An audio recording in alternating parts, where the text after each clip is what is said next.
Hi, what if that autism diagnosis was wrong? What if it was wrong? Or not just wrong, but like it was not the whole picture. Have you ever wondered? I did. And I was right for 2 of my kids. So in this video, I'm going to talk about that. If you are parenting someone that you've even considered might be autistic, there is no reason for you to not be at least knowledgeable about fetal alcohol spectrum disorder. I'll link a video here where I talked about how prevalent FASD is, way more prevalent than autism in the United States. Way more. So that's just the facts. It overlaps with autism by 72%. That means that 72% of people with fetal alcohol spectrum disorder also have autism. So it's worth talking about. If we talk about autism, we should talk about fetal alcohol spectrum disorder in the same sentence. So we're going to talk about shared traits that autism and FASD have in common, the nuances that make them slightly different, what to look for, and why it matters.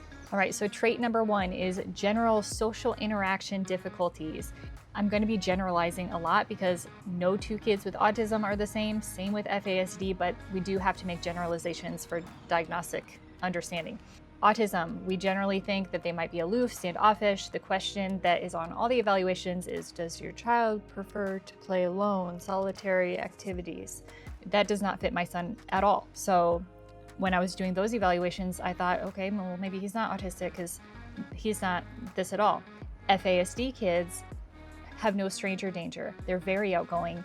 They can be very loving, overly affectionate, okay? That is also social interaction, just difficulties just at the opposite end. And why it matters is a kid who loves everyone and is really outgoing and really talkative is still missing key social understanding. That doesn't mean that they don't need help just because they're super social. The next one is executive functioning challenges. This is all the difficulties that come with working memory and focusing and impulse control and planning things. This is shared by both people with autism and FASD. The difference is like, what is the source of it? With autism, it's often tied to rigidity and difficulty shifting attention, whereas with FASD, it's often tied to difficulty with working memory and like generalization of learned skills. The like mantra to remember with FASD is just because they know better doesn't mean that they can do better. So they can say all the things, they can repeat back, but in practice doesn't mean they can do it. The next shared trait is behavioral between autism and FASD. People with autism might be really attached to their routine and might melt down if their routine changes. People with FASD might be just more impulsive and emotionally reactive, period. This can be misread as defiant or manipulative when really it's brain-based. All the assessments ask this question as well. If you've ever been through all the autism evaluations, you know, how do they react when their routine changes? For our kids, they don't much care. However, they are very emotionally reactive. Small things can be very big deals. And that can look pretty different than your standard autism, I guess.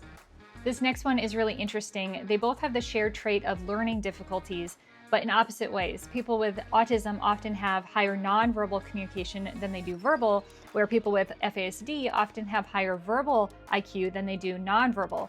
That means people with FASD can often talk the talk, but they can't walk the walk. That is true for my kids. Listen, I am well aware that this is a hot button topic, but when 1 in 20 American first graders have FASD, I think it's worth talking about. Let me know in the comments if you think some of these autism diagnoses might also or instead be FASD. And hit subscribe for part 2.